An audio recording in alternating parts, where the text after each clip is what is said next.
ज्ञानतिमिरान्धस्य ज्ञानाञ्जनशलाकया चक्षुर्मिलितं येन तस्मै श्रीगुरुवे नमः।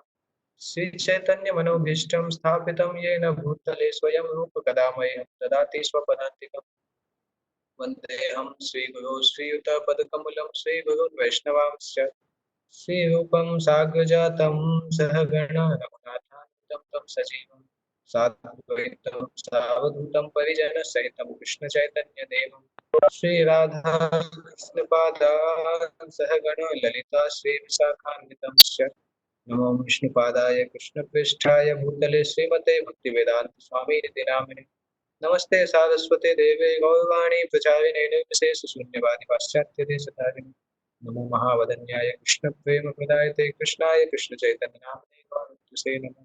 हे कृष्ण करुणा सिंधु दीनबंधु जगतपते गोपेश गोपिका कांत राधा कांत नमोस्तुते तप्त कांचन गौरांगी राधे वृंदावनेश्वरी वृषभानुसुते देवी प्रणमामि हरिप्रिये वाञ्छाकल्पतरुभ्यश्च कृपा सिन्धुभ्य एव च पतितानां पावनेभ्यो वैष्णवेभ्यो नमो नमः। श्री कृष्ण चैतन्य प्रभु नित्यानंद श्री अद्वैत गदाधर श्रीवासादि गौरभक्तवृंद हरे कृष्ण कृष्ण कृष्ण हरे हरे हरे राम राम।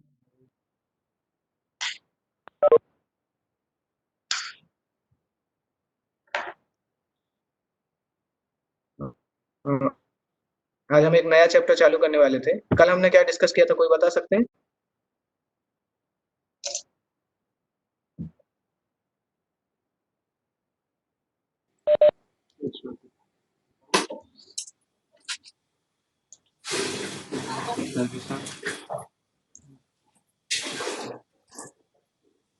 नाते सुबह के नाते हैं, उनका मेमोरी बहुत अच्छा है। वो भी मेरे बगल में बैठे हैं। वो भी बोल रहे हैं कि आपका मेमोरी अच्छा है, आपको याद बहुत सारी चीजें याद है। तो आज हम ये एक टॉपिक नया चालू करेंगे, learning to value the association of devotees. भक्तों के संघ की वैल्यू को समझना, किस प्रकार से भक्तों को स्पिरिचुअल विजन के द्वारा देखना। एक भौतिक विजन होता है जो हम अपनी आंखों से देखते हैं, एक स्पिरिचुअल विजन होता है जो शास्त्रों के आधार पर देखा जाता है। उस तरह से हम वैष्णव को देखेंगे तो वैष्णव के एसोसिएशन से हम फायदा उठा सकते हैं। नहीं तो वैष्णव के साथ में रह के भी हम सिंसियर नहीं बन पाते हैं, क्योंकि हम वैष्णव को ठीक तरीके से सम्मान नहीं कर पाते हैं या उनको ठीक तरीके से देख नहीं पाते। तो एक श्लोक आता है, वैष्णव जाति बुद्धि गुरु सो नरमति और अर्चया सिलाधि। इन तीन वस्तुओं को जो देखता है उसकी बुद्धि नारकीय बुद्धि कहलाती है। ऐसी बुद्धि जिसके कारण वो व्यक्ति नरक में चला जाता है। उसके तीन तीन वो होते हैं। पहला होता है जो किसी को भगवान के अर्चा विग्रह को पत्थर के जैसा देखता है। अर्चा ये शिलाधि, भगवान के विग्रह को पत्थर के समान देखता है। और गुरु सो नरमति, आध्यात्मिक गुरु को सामान्य मनुष्य के जैसा समझता है। और तीसरा होता है वैष्णव जाति बुद्धि, वैष्णव को जाति के आधार पर देखता है कि उनका पहले एक जाति क्या था, एक क्या था। इस तरह से जो तीन प्रकार से देखता है, आध्यात्मिक गुरु को सामान्य मनुष्य के समान, और भगवान के विग्रह को पत्थर के जैसा, और वैष्णव को उनके मटेरियल डेजिग्नेशन के जैसा। जो इस प्रकार से देखता है उसकी बुद्धि जो है वो नारकीय बुद्धि कहलाती है। तो आध्यात्मिक गुरु के इस शरीर के नेचर को हमें समझना चाहिए। सामान्यतः भौतिक शरीर भौतिक तत्वों से मिलकर बना होता है, और जब कोई व्यक्ति कृष्ण भक्ति में आगे बढ़ जाता है तो ये शरीर भौतिक नहीं रहता है, तो ये शरीर आध्यात्मिक बन जाता है। भौतिक शरीर इंद्रिय भोग के लिए बना हुआ है, जबकि आध्यात्मिक शरीर भगवान की सेवा के लिए होता है। इसलिए ऐसा भक्त जो कि भगवान की सेवा में हमेशा लगा रहता है और हमेशा भगवान के बारे में सोचता है, कभी भी उसके शरीर को हमें भौतिक नहीं समझना चाहिए। इसलिए शास्त्रों में लिखा है कि आध्यात्मिक गुरु के को सामान्य मनुष्य के जैसा नहीं समझना चाहिए। नास्तिक लोग सोचते हैं कि जो वैष्णव भक्त हैं वो मूर्खता पूर्वक एक पत्थर की पूजा करते हैं भगवान के समान, और एक सामान्य व्यक्ति को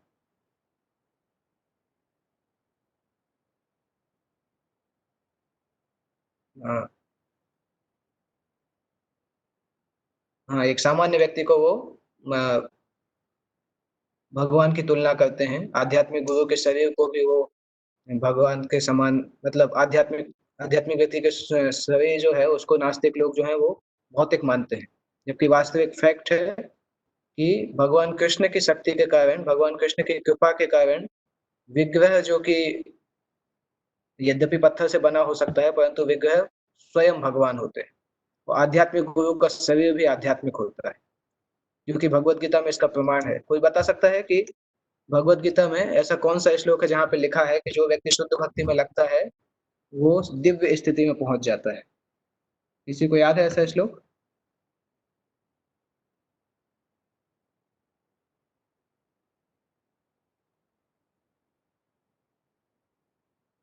कोई बताएंगे कौन कौन सा ऐसा श्लोक है भगवत गीता का? प्रभु देवी हईषा गुणमयी माया दुरत्यया। नहीं, इस श्लोक में ये नहीं आता है कि जो भक्ति में लगता है वो दिव्य स्थिति में पहुंच जाता है। ये श्लोक का तो थीम दूसरा है। 9.3 है शायद, मुझे श्लोक है नहीं।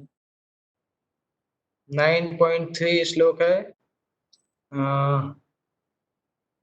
मया तो नहीं, 9.3 तो असद्धाना पुरुषा धर्म शास्त्र परंतपा है। फेथलेस पीपल को डिस्क्राइब करता है।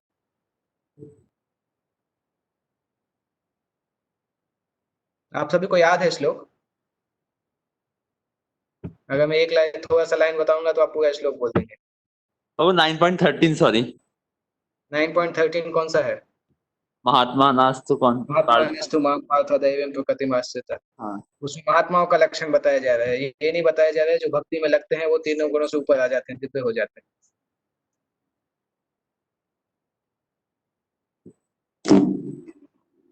आप देखिए भगवत गीता अगर आपके पास में 14वें अध्याय का 26वां श्लोक देखिए, बहुत जाना पहचाना श्लोक है।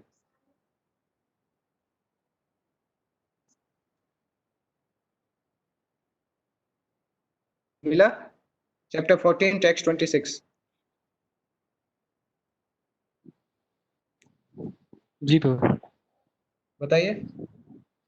माम चा यो अव्यभिचारेण भक्ति योगेन सेवते सा गुणान समिति त्वैताब ब्रह्म भूयाय कल्पते। इसका ट्रांसलेशन पढ़िए। जो जो समस्त परिस्थितियों में अविचलित भाव से पूर्ण भक्ति में प्रवृत्त होता है वह तुरंत ही प्रकृति के गुणों को लांघ जाता है और इस प्रकार ब्रह्म के स्तर तक पहुंच जाता है। ये याद रखिएगा, ये श्लोक और इसके बाद वाला श्लोक दोनों इंपॉर्टेंट श्लोक है, प्रभुपाद ने कई बार कोट किए हैं। 14वें अध्याय का 26वां श्लोक और 14वें अध्याय का 27वां श्लोक। ये श्लोक बताते हैं कि कोई ऐसा भक्त जो भगवान की शुद्ध भक्ति में लगा रहता है, वो समझना चाहिए कि वो तीनों गुणों को लांघ गया है, तीनों गुणों को पार करके वो दिव्य स्थिति में पहुंच गया है। इसका एग्जाम्पल आता है सनातन गोस्वामी। सनातन गोस्वामी एक बार चैतन्य महाप्रभु से मिलने जा रहे थे, जंगल के रास्ते से जगन्नाथपुरी जा रहे थे। तो रास्ते में उन्होंने एक जगह पे स्नान किया, पर वो सरोवर का पानी कंटेमिनेटेड था, प्रदूषित था। तो उनका पूरे शरीर में त्वचा, स्किन डिजीज हो गया था। पूरे शरीर में कुछ चर्म रोग हो गया था, और उस चर्म रोग से उनको बहुत अजीब टाइप की बदबू निकलती थी, उसमें से रस निकलता रहता था। सनातन गोस्वामी का पूरा शरीर में इस प्रकार से हो गया था। तो कोई भी व्यक्ति अगर जो भौतिक व्यक्ति होगा, वो सोचता था कि सनातन गोस्वामी से दूर रहना चाहिए, पास में नहीं आना चाहिए, क्योंकि सनातन गोस्वामी को कोई उनके पापों का फल मिल रहा है। वो इस प्रकार से सोच सकता था। और सनातन गोस्वामी खुद भी ऐसा सोचते थे अपनी विनम्रता के कारण। परंतु चैतन्य महाप्रभु जब उनसे मिलते थे तो चैतन्य महाप्रभु उनको गले से लगा देते थे, और उनके शरीर में जो भी वो जो जो वो था, जो दुर्गंध थी और जो भी पश निकलता था, वो पश चैतन्य महाप्रभु के शरीर में लग जाता था। तो सनातन गोस्वामी को बहुत बहुत ऐसा लगता था कि क्यों ऐसा, भगवान के साथ ऐसा मैं क्यों कर रहा हूँ। तो सनातन गोस्वामी ने सोचा कि अभी मैं अपना सुसाइड कर लूंगा। तो सुसाइड कर लूंगा तो फिर ये समस्या नहीं होगी, मेरा शरीर वैसे भी कोई काम का नहीं। तो चैतन्य महाप्रभु ने फिर उनको डांटा था। चैतन्य महाप्रभु ने बोला था कि सनातन, तुम्हारी बॉडी मेरी प्रॉपर्टी है, तुम्हारी प्रॉपर्टी नहीं। तुम दूसरे की प्रॉपर्टी को कैसे खत्म कर सकते हो? इस प्रकार से चैतन्य महाप्रभु ने डांटा था। और तो सनातन गोस्वामी बहुत दुखी थे। और चैतन्य महाप्रभु ने उनको समझाया कि वास्तविकता में भक्त का शरीर कभी भी भौतिक नहीं होता है। हमेशा भक्त के शरीर को ट्रांसेंडेंटल और सच्चिदानंद मानना चाहिए। यहाँ पे जब भक्त बोल रहे हैं तो भक्त का मतलब शुद्ध भक्त होता है। जो शुद्ध भक्त होते हैं उनका शरीर भौतिक नहीं माना जाता है। प्रभुपाद इसके लिए क्या उदाहरण देते हैं? शुद्ध भक्त का शरीर भौतिक नहीं माना जाता है। इसके लिए कोई उदाहरण एक प्रभुपाद बार बार देते हैं। एक सिंपल उदाहरण देते हैं, तो अगर याद करेंगे तो याद आ जाएगा। आयरन आयरन रॉड को फायर में डालते हैं तो। हाँ, किसको याद आया? कपिल प्रभु को सबसे पहले याद आया। हाँ गुरुजी। बहुत अच्छा है, थैंक यू। प्रभुपाद इसका उदाहरण देते हैं कई बार शुद्ध भक्त के शरीर के बारे में। ये जब कोई भक्त भगवान को पूरी तरह से समर्पण करता है तो भगवान कृष्ण उसको अपने जैसा स्वीकार करते हैं और फिर उसका शरीर जो है वो दिव्य बन जाता है, स्पिरिचुअल बन जाता है, और वो भक्त उस दिव्य में भगवान के चरणों की सेवा करता है। सनातन गोस्वामी इस प्रकार से भगवान के एसोसिएट थे, इसलिए उनके शरीर से कोई भी उनका शरीर दिव्य था, इसलिए उनके शरीर में से इस प्रकार का कुछ पॉसिबल नहीं था। और चैतन्य महाप्रभु ने बोला कि जब पहले दिन मैंने उनके शरीर को एम्ब्रेस किया था तो मुझे उसमें से चंदन की स्मेल आई थी, चंदन और बाकी जो फ्रेग्रेंट चीजें लगाई जाती हैं उसकी स्मेल आई थी। तो सनातन गोस्वामी का शरीर एक्सटर्नली इस तरह से लगता था, परंतु भगवान उसको एकदम चंदन की खुशबू के जैसा समझते थे। श्रील प्रभुपाद उसके तात्पर्य में बताते हैं कि भगवान के एक एसोसिएट हैं, वो भगवान का एसोसिएट उसको बोला जाता है जिनका शरीर पूरी तरह से भगवान की सेवा में लगा है। एक मटेरियलिस्टिक व्यक्ति हो सकता है सनातन गोस्वामी के शरीर को इस भौतिक तरीके से देखे, परंतु चैतन्य महाप्रभु ने सनातन गोस्वामी के शरीर में स्मेल स्मेल को देखा और जिससे उसको महसूस किया कि उनके शरीर से चंदन की और कैम्फर कैम्फर को क्या बोलते हैं,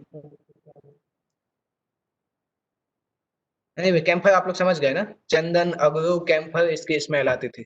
इस प्रकार से चैतन्य महाप्रभु उसको फील करते थे। तो अगर हम किसी वैष्णव के बॉडीली डिफेक्ट्स को कंसीडर करेंगे तो हमें समझना चाहिए कि हम उस वैष्णव के लिए अपराध कर रहे हैं। किसी भी वैष्णव के चरणों में अपराध बहुत सीरियस होता है। चैतन्य महाप्रभु ने वैष्णव अपराध को किससे तुलना की है? चैतन्य महाप्रभु हमेशा वैष्णव अपराध को एक पर्टिकुलर चीज से तुलना करते हैं। प्रभुपाद भी कई बार उससे तुलना करते हैं। बताइए सोच के, आप लोगों के बीच में हम क्विज रख सकते हैं, इस प्रकार के क्वेश्चन पूछ के कौन पहले बता पाता है। पागल हाथी हाँ। पागल हाथी। पागल हाथी। अभी हमेशा कपिल प्रभु जीत रहे हैं, आप सभी लोग बाकी लोग बोलिए, नहीं तो कपिल प्रभु जीत जाएंगे। मैं बीच बीच में ऐसे क्वेश्चन पूछूंगा, देखते हैं कौन सबसे पहले आंसर देता है। तो चैतन्य महाप्रभु इस प्रकार के अपराध को हाथी मत अपराध बोलते हैं। जब कोई पागल हाथी होता है, पागल हाथी किसी गार्डन में अगर चला जाए तो वो पूरे गार्डन को तहस नहस कर देता है, विनाश कर देता है, पूरे पेड़ों को उखाड़ उखाड़ के तोड़ देता है। इसी प्रकार से वैष्णव अपराध जो है वो पागल हाथी के समान है। वैष्णव अपराध अगर हम करते हैं तो हमारी जो भक्ति लता बीज है उसमें से जो छोटा सा पौधा निकल रहा है वो पौधा को उखाड़ के फेंक दिया जाता है। तो वैष्णव अपराध के लिए व्यक्ति बहुत सावधान रहना चाहिए। हर भक्त को सुपीरियर वैष्णव से निर्देश प्राप्त करना चाहिए, और सुपीरियर वैष्णव सीनियर वैष्णव का कर्तव्य है जूनियरों को मदद करना, उनकी भक्ति जीवन में उनको मदद करना। अगर कोई व्यक्ति सुपीरियर या इंफीरियर कैसे है इसका पता चलता है उसके आध्यात्मिकता में उसका कितना इंटरेस्ट है, कृष्ण भक्ति में वो कितना आगे। और जब कोई भी शुद्ध भक्त के व्यवहार को हमें ऑब्जर्व करना चाहिए, ऑब्जर्व नहीं करना चाहिए भौतिक तरीके से। उनके व्यवहार को सोचना चाहिए कि ये व्यवहार, क्योंकि एक इंजंक्शन आता है शास्त्रों में कि शुद्ध वैष्णव की क्रियाओं मुद्राओं को समझना बहुत मुश्किल होता है।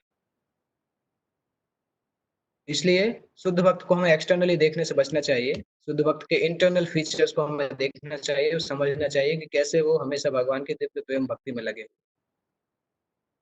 आप लोगों में से अगर किसी ने नेक्टर ऑफ इंस्ट्रक्शन पढ़ा है, उपदेशामृत, तो उसमें एक श्लोक आता है इससे रिलेटेड, जिसमें शुद्ध भक्त का डिस्क्रिप्शन दिया जाता है। तो अगर किसी को याद है वो श्लोक, या उस श्लोक में क्या बताया गया है नेक्टर ऑफ इंस्ट्रक्शन में, शुद्ध भक्त के लिए एक कंपैरिजन करते हैं। शायद नेक्टर ऑफ इंस्ट्रक्शन में श्लोक आता है, शुरू में ही आना चाहिए, 6वें 7वें श्लोक में इस तरह से आना चाहिए। किसी को याद है? रूप गोस्वामी तुलना करते हैं शुद्ध वैष्णव के शरीर की तुलना करते हैं। एक वो गंगा जल के पानी, गंगा जल के पानी किसने बोला प्रभु?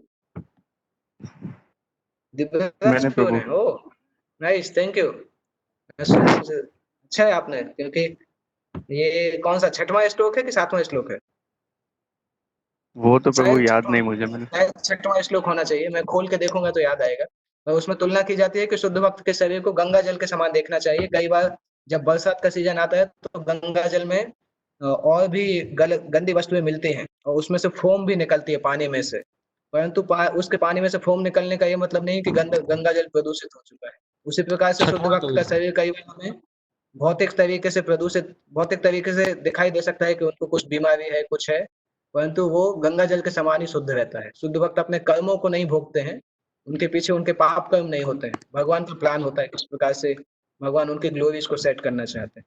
इसलिए शुद्ध भक्त को इस प्रकार से देखना नहीं चाहिए। अभी जैसे वैष्णव अपराध की हम कई बार बात करते हैं, कल भी हमने बात की थी। एक क्वेश्चन आता है कि वैष्णव अपराध कहलाता क्या है। कई बार भक्त लोग डरते हैं कि वैष्णव अपराध नहीं हो जाए, वैष्णव अपराध नहीं हो जाए, परंतु मैं उनसे पूछता हूँ वैष्णव अपराध की डेफिनेशन आपको पता है कि क्या कहलाती है? किस अवस्था में वैष्णव अपराध हो सकता है, किस अवस्था में नहीं हो सकता है? कोई थोड़ा बताना चाहेगा वैष्णव अपराध क्या कहलाता है एग्जैक्टली, और कौन कौन सी अवस्थाओं में हो सकता है, कौन सी अवस्थाओं में नहीं होता है वैष्णव अपराध?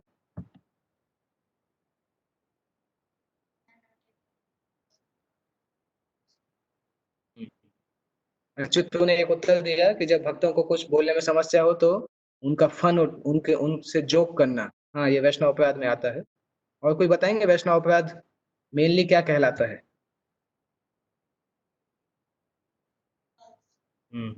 ओके।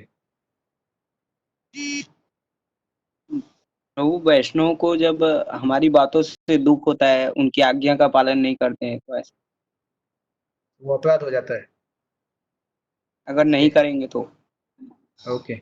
नॉर्मली कोई भी ऐसी पीछे एक्टिविटी कोई भी ऐसी एक्टिविटी या बिहेवियर को वैष्णव अपराध बोला जा सकता है जो इंटेंशनली हमने वैष्णव को निंदा करने के लिए या वैष्णव की आज्ञा नहीं मानने के लिए जो किया है, उसको वैष्णव अपराध में बोला जाता है। कई बार जब भक्त लोग डरते हैं, क्योंकि कई बार अगर कोई कोई व्यक्ति या कोई स्टूडेंट कुछ गलत काम कर रहा है और तब भी भक्त लोग डरते हैं कि अरे उसको गलत काम कर रहा है, परंतु उसको अगर बताएंगे तो वैष्णव अपराध हो जाएगा। ये एक मिसकंसेप्शन है, बहुत सारे लोगों को ये क्लियर नहीं होता है। अगर कोई ऐसी चीज है जो शास्त्रों के हिसाब से नहीं की जा रही है, शुद्ध भक्त भले ही हम शुद्ध भक्त को हम जज नहीं कर सकते हैं, शुद्ध भक्त का अलग स्तर होता है, परंतु सामान्यतः अगर कोई भक्त को हम देखते हैं कि कोई ऐसा कार्य हो रहा है जो शास्त्र के हिसाब से ठीक नहीं है, तब हमारी जिम्मेदारी है कि उस कार्य के लिए हम उस भक्त को टोकें। अगर हम नहीं टोक सकते हैं तो हम उसके सीनियर को बता सकते हैं कि प्रभु जी ये कार्य शास्त्र के हिसाब से ठीक नहीं है, तो आप इसको देखिए कि किस प्रकार से वो करें। वो वैष्णव अपराध में नहीं आता है, इसलिए हमें उसमें नहीं डरना चाहिए कभी कि हमने ऐसा बोला तो वैष्णव अपराध हो जाएगा। और अगर उस चीज को कोई वैष्णव अपराध मानता है, कोई दूसरा वैष्णव, तो वो उसकी गलती है, क्योंकि वो वैष्णव अपराध में नहीं आता है। वैष्णव अपराध तब आता है जब हमारा इंटेंशन उस व्यक्ति को नीचे दिखाना हो, जबकि हमारा इस केस में इंटेंशन नीचे दिखाना नहीं है, हम केवल ये चाहते हैं कि शास्त्रों की चीजों को गलत तरीके से नहीं किया जाए। तो अगर कोई डिवोटी शास्त्र के सिद्धांतों को ठीक से नहीं कर रहा है और हमें दिख रहा है कि इसका इफेक्ट होगा शास्त्र के नियमों को नहीं पालन करने का, एटिकेट को नहीं पालन करने का, तो हमें या तो उस वैष्णव से बताना चाहिए या उसके सीनियर से बताना चाहिए कि प्रभु जी ऐसी ऐसी चीज मैंने देखी।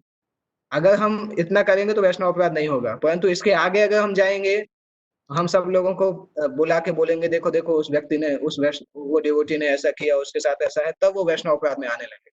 उसको क्रिटिसाइज करने की आवश्यकता नहीं है, परंतु अगर वो नहीं पालन कर रहा है तो उसको सुधारना सुधारना जो है वैष्णव अपराध में नहीं आता है। वो हमारा कर्तव्य है एक वैष्णव होने के नाते, ये सभी भक्तों को शास्त्र के आदेशों के पास लेके आए। तो ये चीज क्लियर होना चाहिए। जब भी सिद्धांत की बात आती है तो हमें बहुत ज्यादा वैष्णव अपराध के लिए नहीं डरना चाहिए। ऐसा नहीं कि हम लड़ाई करके उस वैष्णव को बताएंगे, हम उसके पास शांति से जा सकते हैं, वो बता सकते हैं प्रभु जी ऐसा ऐसा चीज मैंने देखा है और मुझे इस प्रकार से लग रहा है कि ये चीज उतना ठीक नहीं है। और वो भी अगर जेन्युइन वैष्णव है तो वो भी मानेगा उस चीज को। और अगर हम उससे नहीं बताना चाहते हैं तो उसके सीनियर को बता सकते हैं, उसके सीनियर उससे बात करके उसको सही कर सकते हैं। तो शास्त्र सिद्धांत में वैष्णव अपराध नहीं काउंट होता है, इसलिए कई बार डिवोटी सोचते हैं कि शास्त्र के सिद्धांत भी नहीं बताना चाहिए, एटिकेट भी नहीं बताना चाहिए। वो एक भूल है, क्योंकि वो अगर हम नहीं बताएंगे तो वो चीज सही नहीं होगी और वो गलत चीज ट्रांसफर होगी। ओके। तो शुद्ध भक्त के लिए हमें उसके इंटरनल फीचर्स को पहचानना चाहिए और ये समझना चाहिए किस प्रकार से वो भगवान की दिव्य सेवा में लगे हुए हैं। वो उनके प्रति अपराध नहीं करना चाहिए एडवांस भक्त के लिए। इसलिए शुद्ध भक्त को हम मटेरियल व्यू पॉइंट से नहीं देख सकते। इसके बाद नेक्स्ट आता है, इस संसार में कोई बर्थ गोस्वामी या अमेरिकन गोस्वामी नाम से कुछ नहीं होता है। व्यक्ति गोस्वामी बनता है अपने क्वालिफिकेशन से, केवल जन्म के द्वारा व्यक्ति गोस्वामी नहीं बनता है। उसके जो क्वालिफिकेशन होते हैं उसके द्वारा वो व्यक्ति गोस्वामी बनता है। श्रील प्रभुपाद के एक लेक्चर से यहाँ पे लिखा गया है कि हम अमेरिकन लोगों को संन्यास प्रदान कर रहे हैं या उनको गोस्वामी टाइटल प्रदान कर रहे हैं, इसके खिलाफ बहुत सारे लोग प्रोटेस्ट कर रहे हैं। कुछ लोग फ्लैटली बोल देते हैं कि हमारे जो अमेरिकन भक्त हैं जिन्होंने संन्यास लिया है या गोस्वामी बने हैं वो प्रामाणिक नहीं है। परंतु श्री रूप गोस्वामी के स्टेटमेंट के आधार पे अमेरिकन गोस्वामी या गोस्वामी के घर में जिनका जन्म हुआ है उनमें कोई अंतर नहीं।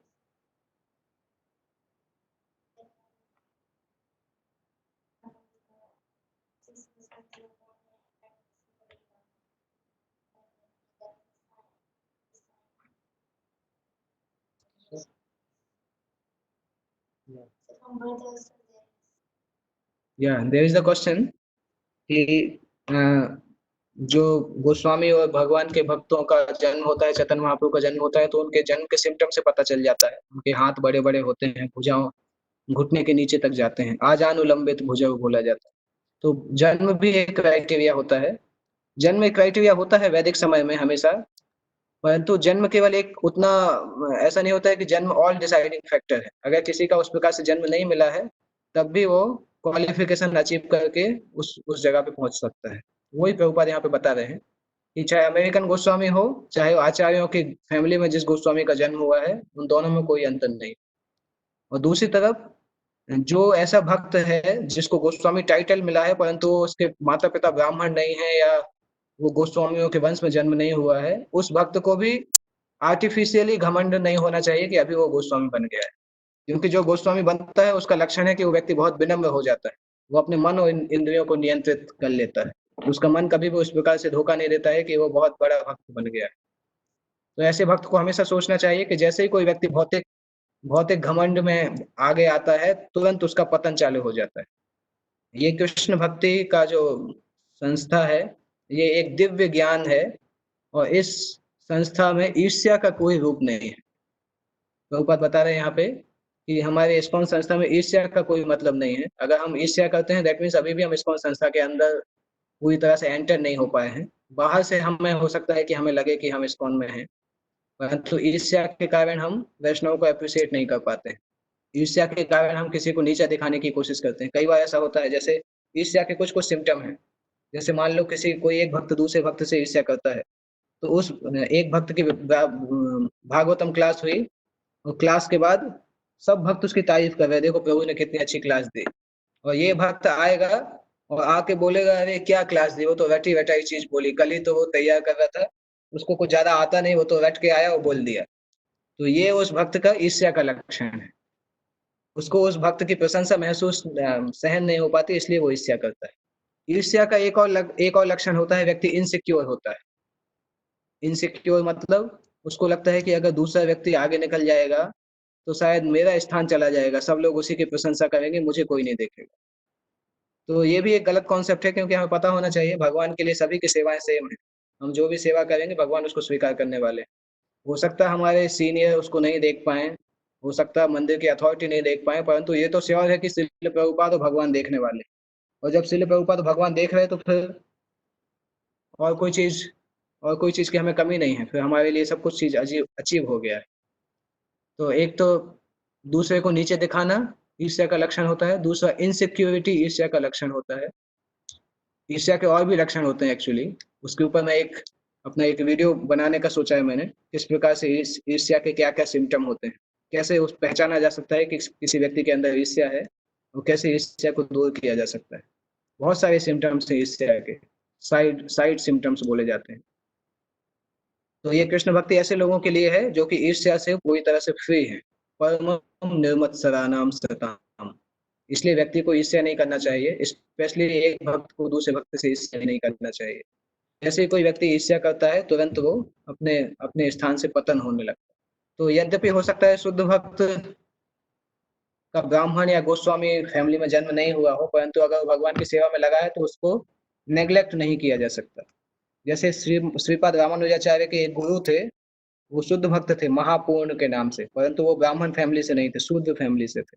तो रामानुजाचार्य की वाइफ ने उन उन महापूर्ण की वाइफ का अपमान किया था, और उसके कारण रामानुजाचार्य ने अपनी वाइफ को त्याग दिया था, क्योंकि उन्होंने शुद्ध भक्त का अपमान किया था। तो इसलिए रामानुजाचार्य बहुत नाराज हो गए थे। तो अगर कोई शुद्ध भक्त है, हो सकता है वो उस फैमिली में जन्म नहीं लिया हो, परंतु भगवान की सेवा में अगर लगा है तो उसको नेग्लेक्ट नहीं करना चाहिए। वास्तविकता में गोस्वामी का कोई फैमिली नहीं होता है मटेरियल कंसिडरेशन के आधार पे। गोस्वामी टाइटल का मतलब होता है कि वो इंद्रियों को नियंत्रित कर चुके हैं, और ये गोस्वामी टाइटल शुद्ध भक्तों को दिया जाता है। इसलिए जब हम 6 गोस्वामी के बारे में बताते हैं, रूप गोस्वामी, सनातन गोस्वामी और बाकी जो गोस्वामी हैं, वो सभी इंद्रियों के मालिक थे। एक्चुअल में रूप गोस्वामी और सनातन गोस्वामी तो प्रैक्टिकली मुस्लिम बन चुके थे, उनका नाम भी बदल चुका था, परंतु चैतन्य महाप्रभु ने फिर से उनको गोस्वामी बनाया। इसलिए ये गोस्वामी टाइटल ऐसा नहीं है कि जन्म से है। भारत में हम कई लोगों को देखते हैं उनका टाइटल गोस्वामी होता है, परंतु उनकी इंद्रियां नियंत्रित नहीं होती हैं। दैट मीन्स उन्होंने जन्म से टाइटल लिया है, परंतु उसका प्रैक्टिस नहीं किया कभी भी। क्योंकि गोस्वामी शब्द का मीनिंग है अपनी इंद्रियों को जो नियंत्रित कर सकता है उसको गोस्वामी बोला जाता है। इसलिए भक्त को गोस्वामी बोला जाता है, शुद्ध भक्त को, क्योंकि वो अपनी इंद्रियों को नियंत्रित कर सकता है। एक रिसेंट साइंस कॉन्फ्रेंस जो हुआ था भक्ति वेदांत इंस्टीट्यूट का, भक्ति स्वरूप दामोदर महाराज ने उसको अरेंज किया था। तो उस कॉन्फ्रेंस के दौरान वो एक इंडियन साइंटिस्ट के संपर्क में आए थे जो कि बाहर जॉब करते थे। उस इंडियन साइंटिस्ट का नाम था गोस्वामी। ऐसे बहुत सारी पर्सनालिटीज हैं जिनके पास टाइटल हो गोस्वामी, या महाजन का टाइटल है, या त्रिवेदी का टाइटल है, चतुर्वेदी का टाइटल है, द्विवेदी का टाइटल है, परंतु इस टाइटल के आधार पर वो अपना जीवन नहीं जीते हैं। तो उनका जो ये टाइटल है केवल एक बाहरी शो के जैसा है, उनको गोस्वामी नहीं बोला जा सकता है। क्यों? केवल वो उनका फैमिली में उस जन्म हुआ, इसलिए उनको गोस्वामी नहीं बोला जा सकता। उनको क्वालिफिकेशन भी अचीव होना चाहिए। अच्छा, प्रभुपाद इसके लिए कुछ कुछ एग्जाम्पल देते हैं कि कैसे कोई व्यक्ति केवल जन्म से अपनी चीजों को इनहेरिट नहीं करता है, उसको गुण भी अपनाना चाहिए, प्रशिक्षण भी होना चाहिए, तभी वो उस चीज को प्राप्त कर पाता है। केवल जन्म से नहीं होता है। कोई बता सकते हैं? प्रभुपाद ने कुछ कुछ एग्जाम्पल दिए हैं इसके लिए। तो हाई कोर्ट जज, हाई कोर्ट जज, ओके। और एक और उदाहरण प्रभुपाद देता है, is not the only qualification. Prabhupada बताते हैं हाई कोर्ट जज के घर में पैदा होने से बच्चा जो है वो हाई कोर्ट जज नहीं बनता, उसको खुद भी क्वालिफिकेशन अचीव करना पड़ता है जज बनने के लिए। एक और प्रभुपाद एग्जाम्पल देते हैं, पायलट का एग्जाम्पल देते हैं। पायलट बेटा जन्म से पायलट नहीं होता है, पायलट के बेटे को प्रशिक्षण प्राप्त करना पड़ता है जन्म के बाद भी, तब वो पायलट बन सकता है। तो इस फॉर्मूला के आधार पर जो भी नित्यानंद प्रभु के वंश में है वो भी गोस्वामी है, अद्वैत प्रभु के वंश में भी है जो भी, वो भी गोस्वामी है, परंतु दूसरी फैमिली से भी जो भक्त आ रहे हैं उनको भी हमें गोस्वामी मानना चाहिए। उनको इन लोगों के समान ट्रीट करना चाहिए। हमें ये नहीं सोचना चाहिए कि ये तो एक अमेरिकन गोस्वामी है तो ये गोस्वामी नहीं है, और ये एक नित्यानंद वंश के गोस्वामी है तो ये गोस्वामी है। जो आध्यात्मिक जीवन में आगे बढ़ता है, शुद्ध भक्त बनता है, वो गोस्वामी बन सकता है। और हर शुद्ध भक्त के अंदर ये 26 क्वालिटीज पाई जाती हैं। 26 क्वालिटीज में से सबसे इंपॉर्टेंट क्वालिटी होती है कृष्ण एक शरणम, भगवान को पूरी तरह से समर्पण करना। इस सिंगल क्वालिटी होती है, इस क्वालिटी के कारण बाकी 25 की 25 क्वालिटी उस शुद्ध भक्त के अंदर आ जाती है। और दूसरी तरफ ऐसा भक्त जो कि उसके पास बाकी की 25 क्वालिटी होती हैं परंतु ये क्वालिटी नहीं होती है कृष्ण एक शरणम, तो उसकी बाकी 25 क्वालिटी जो है वो यूजलेस हो जाती है। और ये सारे जो गुड क्वालिटी होती हैं वो इसी तरह से होती हैं जैसे कोई डेड बॉडी के ऊपर हमने बहुत सारा श्रृंगार करके रखा है परंतु उसके अंदर जीवन नहीं है, तो वो जीवन उसका कृष्ण के समर्पण से आता है। और उसके बाद वो अगर अच्छी क्वालिटी को डेवलप करता है तो फिर उस कृष्ण की शरण लेने से उसको अच्छी क्वालिटी डेवलप हो सकती है। इसलिए जन्म इंपॉर्टेंट है ऑब्वियसली, क्योंकि भगवत गीता जन्म को बताता है। भगवान अर्जुन से बोलते हैं 16वें अध्याय में, अभिजातोसि पांडव दैवी संपद विमोक्षाय निबंधा या सुरीमता, और माम सुचा संपदिम दैवीम अभिजातोसि भारत, अभिजातोसि पांडव। भगवान बताते हैं अर्जुन आपका जन्म दैवीय गुणों से हुआ है। तो भगवान जन्म के बारे में बताते हैं एक जगह पे और भगवान बताते हैं जन्म के बारे में, जहाँ पे भगवान अनसक्सेसफुल योगी के बारे में बताते हैं। प्राप्त पुण्य कृताम लोकान उषित्वा शाश्वती समा शुचिनाम श्रीमताम गेहे योग भ्रष्टो भी जायते। जो व्यक्ति अनसक्सेसफुल योगी होता है उसका जन्म दिव्य धनी लोगों के यहाँ होता है, या तो फिर वैष्णवों के घर में या आध्यात्मिक लोगों के घर में होता है। तो ऑब्वियसली जन्म इंपॉर्टेंट होता है, परंतु केवल जन्म केवल फैक्टर नहीं होता है। जन्म के बाद व्यक्ति का एसोसिएशन क्या है, किस प्रकार के लोगों से मिलता है, अल्टीमेटली उसका कैसा कैसा प्रशिक्षण होता है, कैसे गुण वो डेवलप कर पाता है, वो उसको फाइनली आगे जाके डिसाइड करता है। जैसे कोई बहुत गुलाब का फूल कहीं ऐसी जगह पे पैदा हो जहाँ पे कोई और गुलाब नहीं है, केवल कांटे, केवल दूसरे गलत गलत फूल हैं या कुछ बिना खुशबू के फूल हैं, और तब भी उस गुलाब के फूल को हम एक्सेप्ट करते हैं, क्योंकि वो ऐसे जगह पे रहने के बाद भी वो गुलाब जो है वो फ्रेग्रेंट रहता है। इसी तरह से भगवान उदाहरण देते हैं कि देव दानवों के बीच में भी प्रहलाद महाराज जैसे भक्तों का जन्म होता है। और कई लोग होते हैं जो ऊंची फैमिली में जन्म लेते हैं परंतु उनके गुण अच्छे नहीं होते। इसलिए श्रील भक्ति सिद्धांत सरस्वती ठाकुर ने इस प्रकार से जो विचार था उस समय कि केवल जन्म से गोस्वामी होते हैं, उसके खिलाफ उन्होंने बहुत विचार किया। चैतन्य महाप्रभु के सिद्धांतों के आधार पर चैतन्य महाप्रभु ने एक जगह बोला है कि वह विप्र की वह न्यासी शूद्र के ने नौए, यही कृष्ण तत्ववेत्ता से ही गुरु है। कि कृष्ण तत्व को जो जानते हैं वो गुरु होते हैं। तो इसमें कोई ऐसा नहीं कि कोई चाइना में जन्म लिया कि अमेरिका में जन्म लिया, अगर वो कृष्ण भक्ति और कृष्ण साइंस को जानता है तो वो गुरु बन सकता है। और कोई व्यक्ति ब्राह्मण फैमिली में जन्म हो सकता है, उसके पास सारे 12 ब्राह्मण गुण हो सकते हैं, परंतु अगर वो ब्राह्मण नहीं है तो उसके ब्राह्मण गुण उसको शुद्ध नहीं कर सकते हैं। वो दूसरे लोगों को कैसे शुद्ध करेगा। इस प्रकार से यहाँ तक हम डिस्कस कर सकते हैं। कल हम डिस्कस करेंगे इसके आगे, और डिटेल टॉपिक आने वाले हैं कि वैष्णव के अंदर सीनियरिटी जूनियरिटी को कैसे डिसाइड किया जाता है, उसका मटेरियल और स्पिरिचुअल व्यू पॉइंट क्या है। उसके बाद हम देखेंगे डिवोटीज को किस प्रकार से स्पिरिचुअल विजन से देखना चाहिए। उसके बाद हम देखेंगे कि सीनियर्स के साथ कैसा व्यवहार करना चाहिए, जूनियर्स के साथ कैसा व्यवहार करना चाहिए, और इक्वल्स के साथ कैसा व्यवहार करना चाहिए। वो इसके आगे के चैप्टर्स हैं, जस्ट कल या परसों से वो स्टार्ट हो जाएंगे। और वो सेक्शन बहुत डिटेल में दिया गया है वैष्णव सदाचार में, क्योंकि वो इम्पोर्टेंट है। हम जब वैष्णव के साथ रहते हैं तो हमेशा हम सीनियर जूनियर इक्वल के साथ रहते हैं, तो उनके साथ कैसा व्यवहार करना चाहिए वो हम आगे देखेंगे। कल से उसको स्टार्ट करेंगे। आज की क्लास से किसी को कोई प्रश्न है तो पूछ सकते हैं।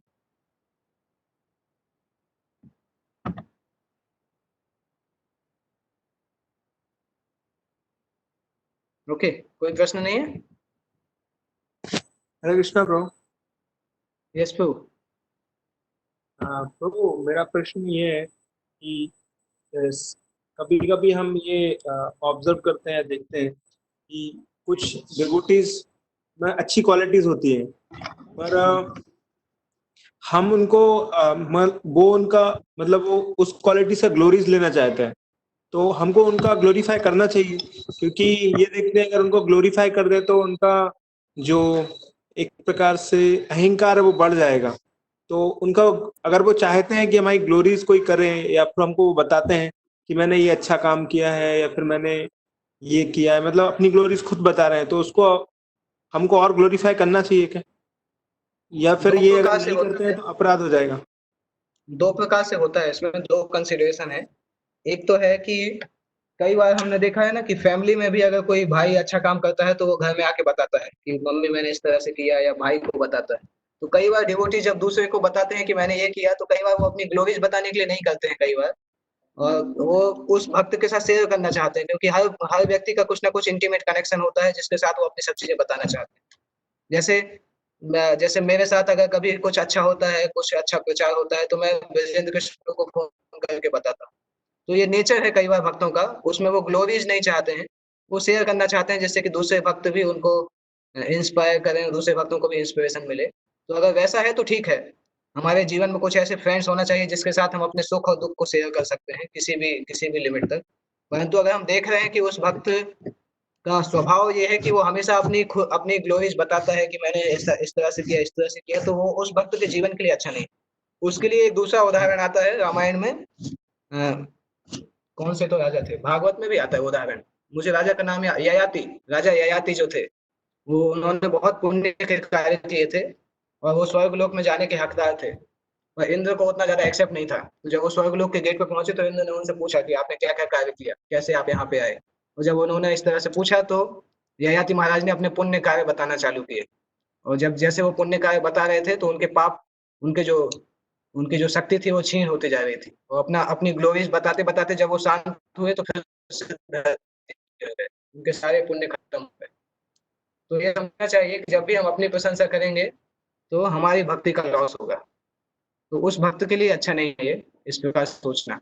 अगर हम मैनेजर की स्थिति में हैं, हम रिलेशन इस प्रकार से है, हम लगता है कि वो भक्त ऐसा नहीं, हम उस भक्त को समझा सकते हैं कि वो ये अच्छा नहीं है, आपके लिए अच्छा नहीं है। आप हमेशा इस प्रकार से सोचते हैं कि सब लोग आपको ग्लोरीफाई करें, वो उस भक्त के आध्यात्मिक जीवन के लिए अच्छा नहीं है। तो अगर हम उसके लिए उसके बाद भी उस भक्त को लगातार चढ़ाएंगे तो उस भक्त का पतन जल्दी हो सकता है।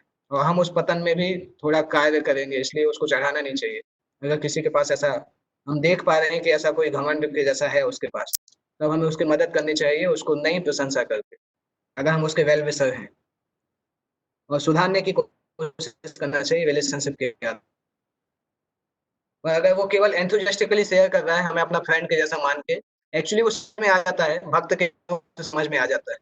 हर इंडिविजुअल को देखना पड़ेगा, भक्त के मनोभाव से समझ में आ जाता है कि वो अपनी ग्लोरी बताने के लिए बता रहा है कि शेयर करना चाहता है फ्रेंड फ्रेंड के समान। तो अगर पहला केस है शेयर करना चाहता है तो कोई प्रॉब्लम नहीं, हम उसको एनकरेज कर सकते हैं, प्रशंसा कर सकते हैं। परंतु दूसरा केस अगर है तो हमें कोशिश करना चाहिए कि उसके घमंड को बढ़ने से रोके।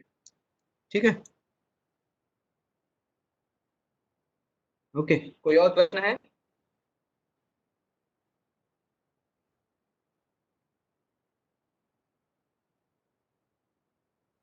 ओके, नहीं पूछ तो मुझे जस्ट पूछना था, मैं कल था मैं तो पूछ नहीं पाया कि ऑफिस भी जाना चालू किए हैं कुछ कुछ डिवोटीज। तो आप लोग उसका प्रॉपर सिक्योरिटी मेजर लेते हैं? क्योंकि अभी सिटी खुल चुका है तो वहां उनको पूरी तरीके से प्रोटेक्ट होके जाना चाहिए, चार्जर लेके और मुंह में वो लगा के, और अपने आप को प्रोटेक्ट रखना चाहिए। और जब वो वापस आते हैं तो उनको ठीक से स्नान करके सैनिटाइज करना चाहिए अपने आप को किसी भी भक्त से मिलने के पहले। क्योंकि इस प्रकार से के इसी तरह से फैल रहा है कोरोना, कि लोग बाहर हैं तो लोगों को फैल सकता है। तो ध्यान रखिए, जो लोग बाहर जाए रेगुलरली वो प्रॉपर प्रिकॉशन के साथ जाएं, मुंह के ऊपर कपड़ा लगा के, और सैनिटाइजर सबके पास होना चाहिए। और जब वापस लौटते हैं तो अच्छे से अपने हाथ पैर को साफ करें, और अगर ऑफिस से बाहर लौटते हैं तो स्नान करना चाहिए। खुद की सेफ्टी के लिए भी अच्छा है और बेस में दूसरे लोग जो रह रहे हैं उनके लिए भी अच्छा है, क्योंकि सभी एक साथ रहते हैं और अगर किसी को इस तरह से हुआ तो सभी के पास बहुत जल्दी से फैल सकता है। तो ये चीज ध्यान रखिएगा पुरुषोत्तम गोविंद। ठीक है, कृष्ण प्रभु। हाँ यस प्रभु। प्रभु सैनिटाइजर में तो 50% 60% लगभग अल्कोहल होते हैं, क्या वो यूज करना हम लोग के लिए सही रहेगा ऐसा?